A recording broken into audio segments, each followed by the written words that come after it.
that is full of life. She was not just a girl, she was a fairy whose heart was shattered into bits. That man made her heart flutter, but eventually shattered it into pieces after taking away all the life in it. He is a man who made her feel like a princess without any intention to make her his queen.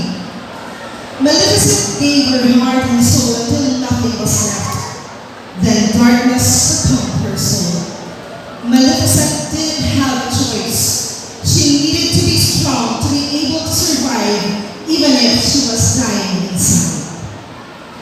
This performance showcases betrayal, resurrection, satisfaction, greed, self-reflection, perseverance, determination, love, and unity all in one. May all the viewers enjoy the performance and realize that there will always be light in the dark. As Ernest Hemingway once said, everyone is broken. That's how the light comes in. Let us all welcome Disney Production presents Maleficent.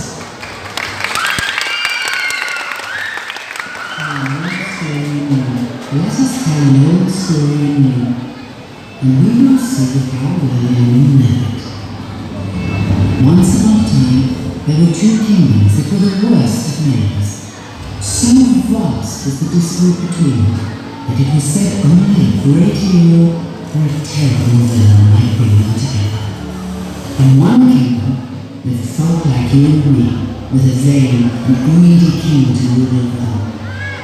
They were forever discontent and envious of the wealth and beauty of their neighbors.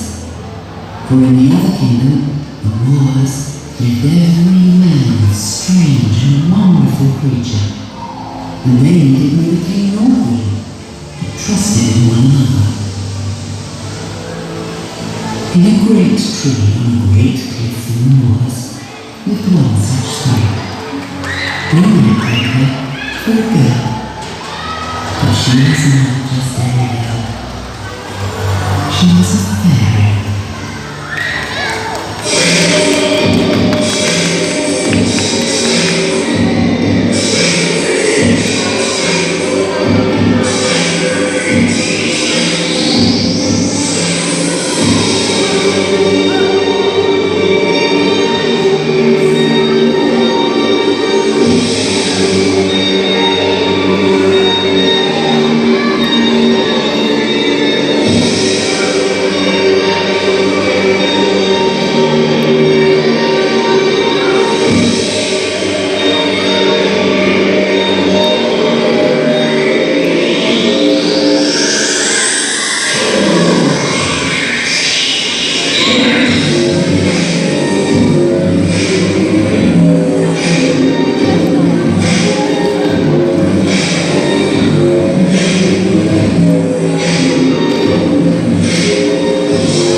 ruin my morning.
I don't want